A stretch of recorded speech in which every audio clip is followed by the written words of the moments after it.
Pour des milliers de familles de soldats au Burkina, au Mali ou au Niger, les conflits armés que traversent ces États sahéliens depuis quelques années éveillent une double tragédie.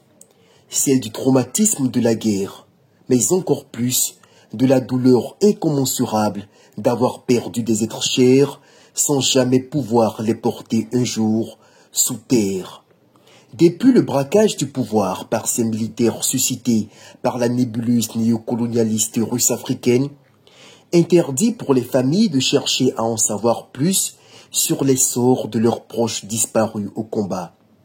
Outre les chiffres officiels et communiqués par l'armée, tout citoyen qui ose évoquer la disparition de son proche au risque de mettre en péril la propagande mensongère servie par les juntes sait à quoi s'attendre. La prison, le front ou simplement la mort. L'enquête menée en toute discrétion par le média français Le Monde est révélateur de l'omerta qui est imposée aux familles des soldats tués au front. Ils m'ont annoncé que mon fils était tombé au champ d'honneur et qu'il s'était battu pour la défense de la nation jusqu'à son dernier souffle, raconte Awa, mère d'un soldat malien tué le 23 mai dernier dans une attaque djihadiste à Dioura, aux médias français. 100 000 francs CFA et quelques vivres, c'est tout ce qu'on lui remet en guise de compensation. Le pire, c'est qu'elle n'aura jamais l'occasion d'enterrer son fils, ce qui rend son deuil impossible.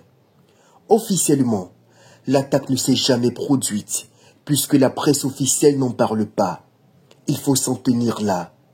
Interdit de transgresser les codes, la communication gouvernementale, au risque de se voir rejoindre son proche, défunt, 6 pieds sous terre.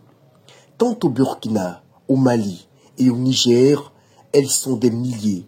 Ces familles qui, depuis le braquage du pouvoir par les putschistes à la solde de la Russie, sont en attente des nouvelles de leurs proches, estampillés, portés disparus.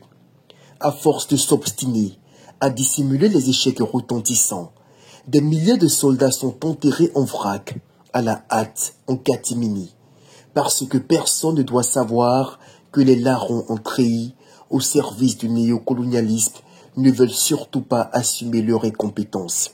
Surtout pas Ibrahim Traoré, champion du mensonge et lèche-pote de Vladimir Poutine.